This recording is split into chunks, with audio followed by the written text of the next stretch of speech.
Alright guys, I am back with my review of this week's TNA Impact Wrestling for December 6, 2012, the big go-home show for Final Resolution. And before I get into this show, TNA has lowered the number of pay-per-views they do every year to 10. And I think this is a great idea.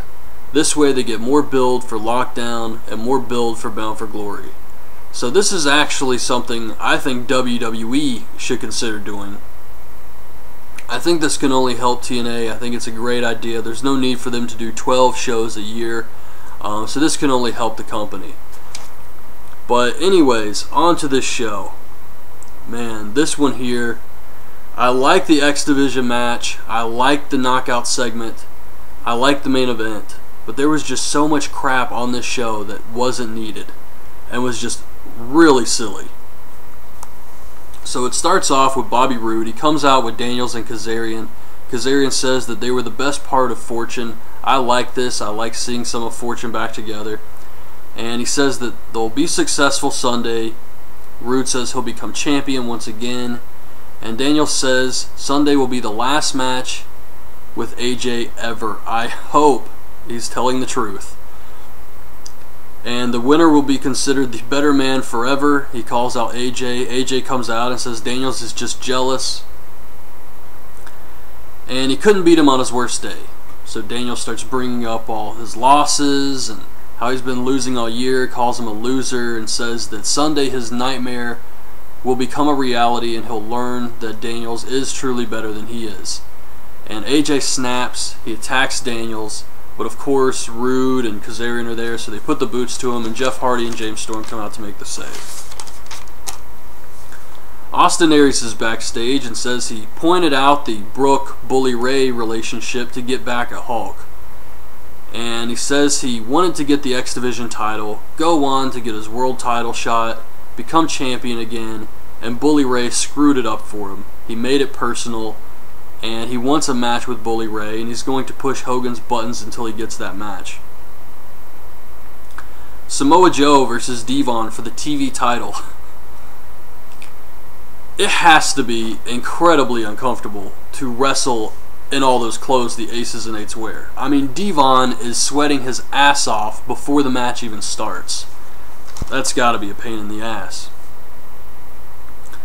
But Joe gets Devon in the choke. And one of the strippers that Devon ordered a couple weeks ago, there's like 4 strippers sitting ringside. And one of them gets on the apron, distracts the referee, and Doc comes out, hits Samoa Joe in the back with the hammer. Devon pins him, becomes the new TV champion.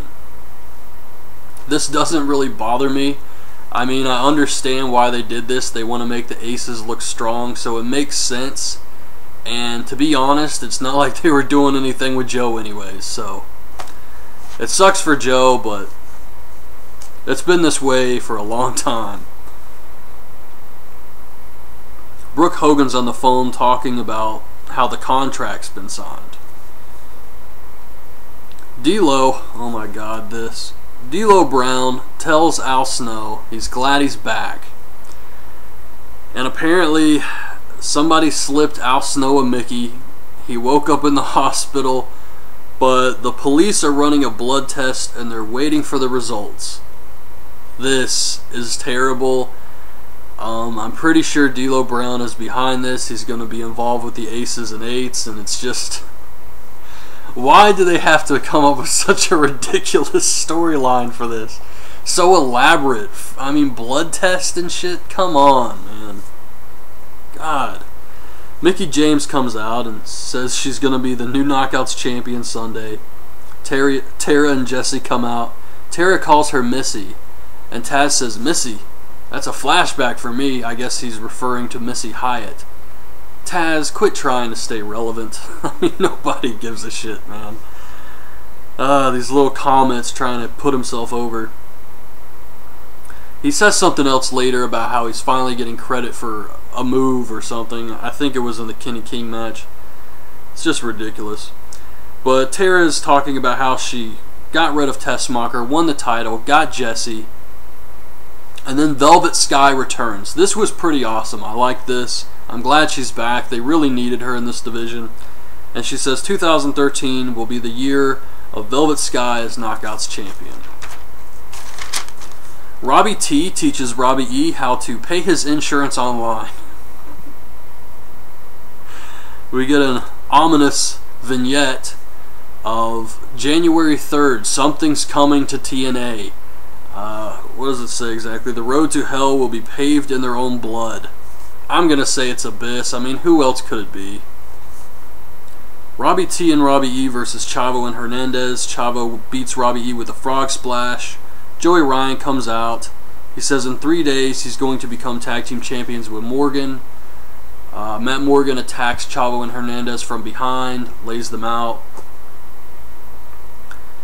Devon and the Aces are hanging out with the strippers. They have a bartender. They have their own bar now in the clubhouse within the Impact Zone. And it was the Mustache member, the Vice President, Doc, and Devon just hanging out with these strippers. And apparently the Aces sit around and listen to their entrance music. That's what they do. They love that song.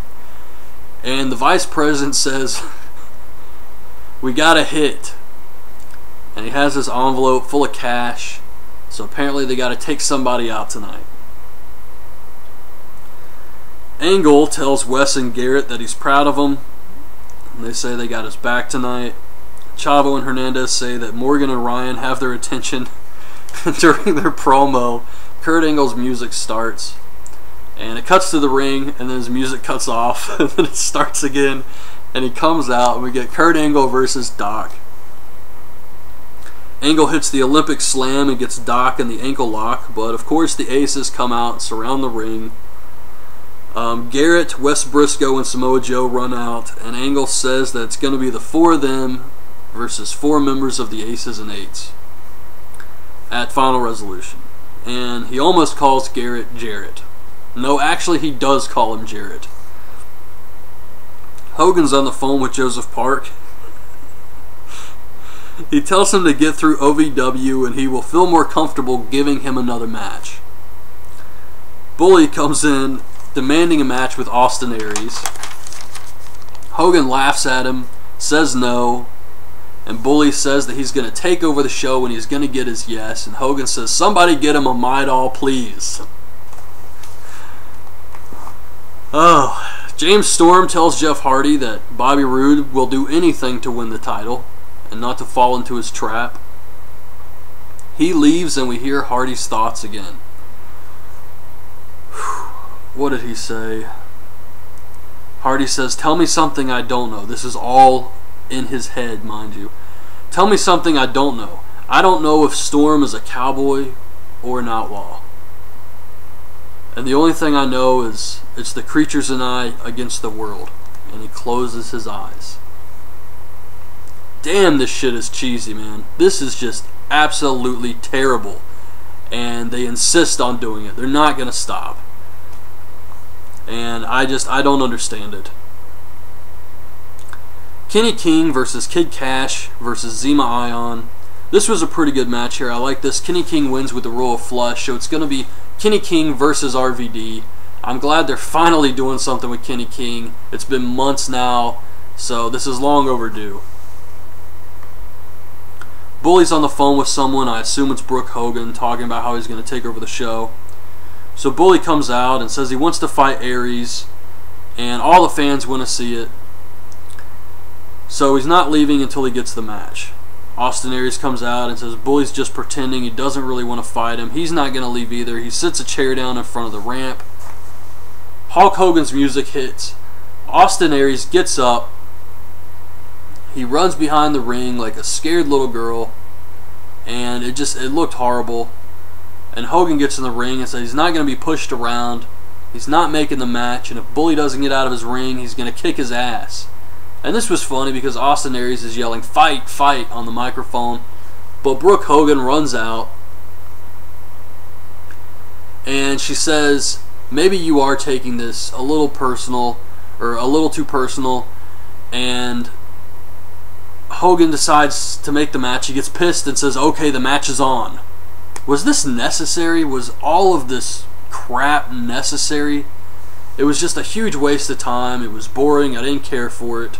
And it made Austin Aries look weak as hell by the way he ran from Hogan. So main event is Bobby Roode, Daniels and Kazarian versus Storm, Hardy, and AJ. Daniels and Kazarian are wearing these Zubaz pants and fanny packs. I guess because it's Throwback Thursday and they were part of Fortune. Hardy hits the twist of stunner on Kazarian for the win. It makes sense since Kazarian doesn't have a match at the pay-per-view, so that's the guy they wanted Hardy to beat, and that was fine.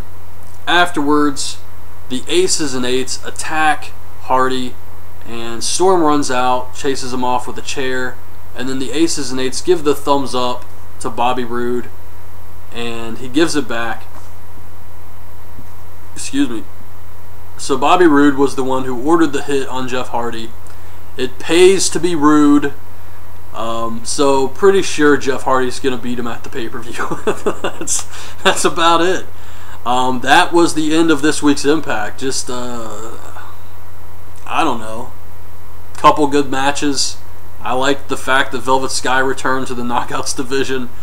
Hopefully they'll be able to do something with that division. We'll see. But yeah, other than that, the show was completely over the top of this ridiculous crap. Just this Aces and Eights bullshit. And I expect them to continue this Aces and Eights storyline well into Lockdown. I think Lockdown is going to be the big blow-off to this feud, and it's going to be a lethal Lockdown match. So they're going to keep doing things to drag this out as long as possible. So yeah, definitely get used to seeing some more of the Aces and Eights, but overall, I didn't really care for this show. It was too goofy for me. So that's my review of this week's episode of TNA Impact. I'll probably be back sometime early tomorrow to have my predictions for Final Resolution up. So I hope you guys like this video. Leave your thoughts on this week's show in the comments, and thanks for watching.